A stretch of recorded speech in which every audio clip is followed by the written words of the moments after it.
The bifurcation point, on its deeper meaning, and certainly the way that I have been using it,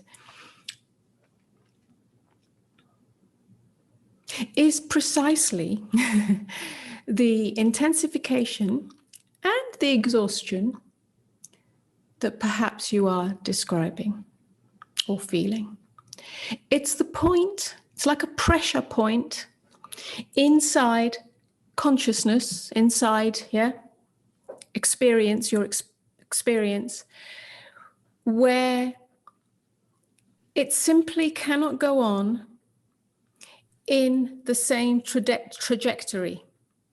That trajectory is usually on the horizontal, and it's looking for comfort in the world, looking for its outer purpose so that it can feel fulfilled. It's a trajectory, what I call the conventional trajectory, the trajectory of the matrix, the matrix in you. We're all part of that matrix. It's the matrix of our conditioning. It's the matrix of the linear mind. It's the matrix of the ego self, the tight knot of me. It cannot go on anymore like this, because a certain intensification is happening like a cauldron inside of you. It may be catalyzed by external events in your life, many things changing or falling away, or usually a loss of some kind, or whatever. And it may be intensified or catalyzed by the world itself. And you simply cannot go on in yourself on that trajectory, because there's an evolutionary mechanism in you that's brought you right to that edge, right to that bifurcation point. And if you carry on like that, it's either going to go, the bifurcation point is not a choice in the road. It's either you're going to devolve or you're going to evolve. Devolve means that you're going to stay trapped and become more trapped in suffering. Psychological suffering, where you're battling yourself, you're battling the world, and you're battling your own trajectory, because that's been the way, the momentum.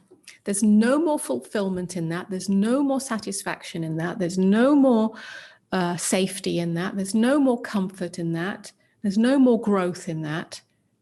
But you don't know any other way.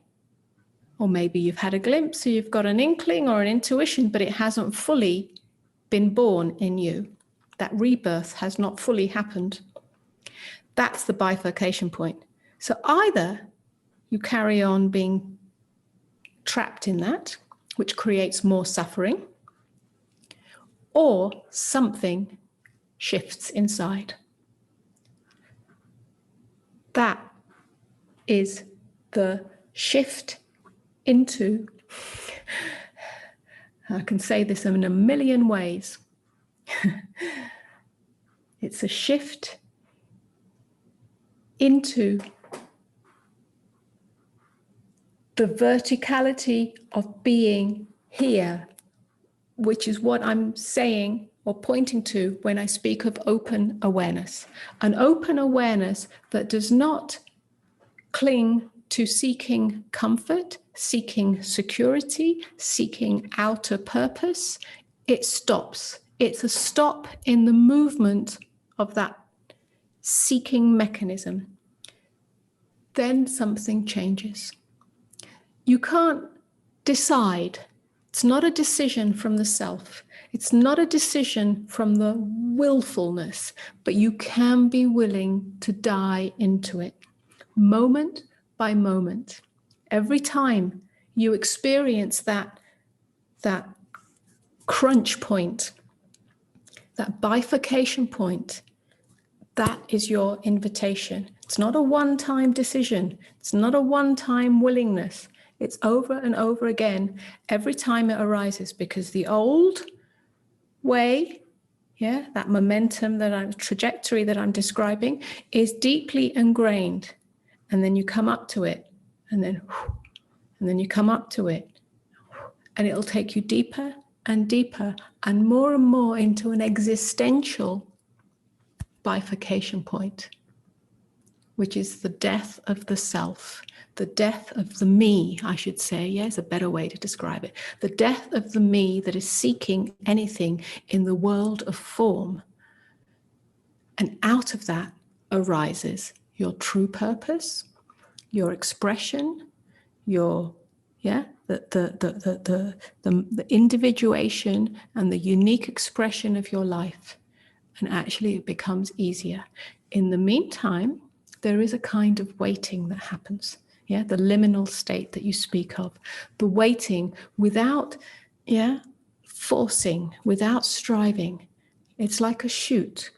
If this bifurcation point has already created a tipping point in you, and something has already awakened, even though it is not in its full manifestation or expression or embodiment, then you wait. Yeah, the shoot, the seed is already in there. And you have to give yourself more and more to that. Every time the opposite of that appears in you. Yeah. And then one day the shoot pokes up out of the darkness, out of the liminal, and starts to be embodied. Yeah.